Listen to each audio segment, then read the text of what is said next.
Alors on est parti sur deux choses très différentes. Moi je suis parti sur un projet assez figuratif de Toulon.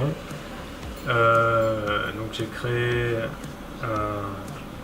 j'ai recréé Toulon en miniature avec un mélange de flat design et un peu pixel art. Avec notamment par exemple des immeubles, le pharaon en arrière-plan. Et donc les données qui feront modifier mon projet, ce seront notamment par exemple la température extérieure, qui feront modifier la couleur du ciel, la température de l'eau, donc en fonction de si elle est chaude, il y aura plus de baigneurs dans la mer. Donc voilà, ça fera un petit logo, un petit visuel de Toulon miniature qui sera très animé et qui changera constamment.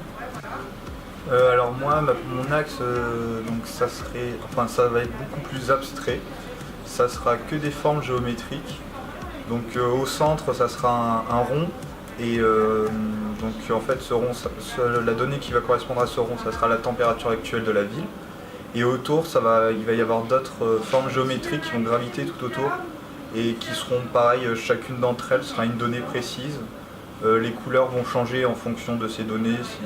Par exemple, il y en a une, c'est le nombre de places de parking disponibles. Donc plus il y en aura, plus ça sera vert, moins il y en aura, ça sera rouge. Enfin, ça sera nuancé.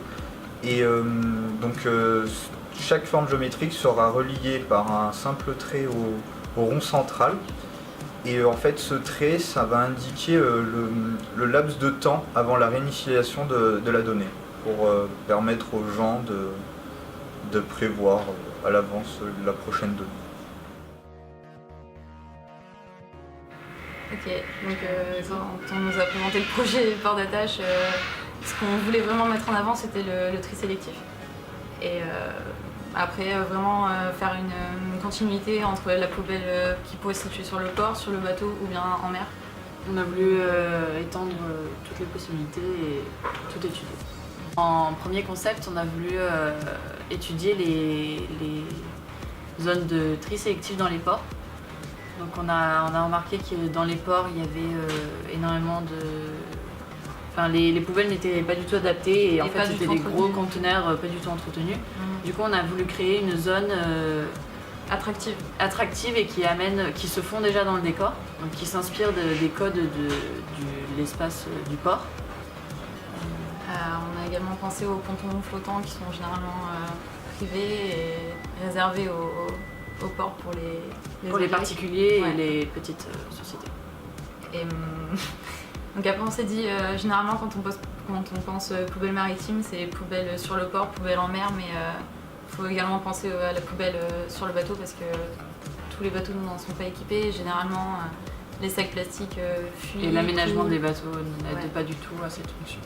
Donc c'était vraiment faire un support pour le sac plastique sur le bateau qui n'abîme pas le bateau. Qui n'altère pas les surfaces du bateau et qui s'adapte et qui soit facile de rangement étant donné l'espace réduit du bateau.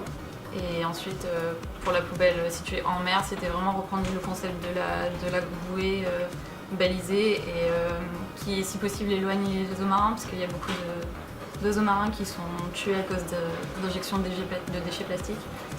Et après, du coup, vu qu'on voulait, et c'est cette solution-là qu'on va finaliser, on voulait intégrer le tri sélectif dans ce genre de poubelle. Donc vraiment le baser sur un code couleur et sur une signalisation vraiment ludique et simple qui attire l'usager.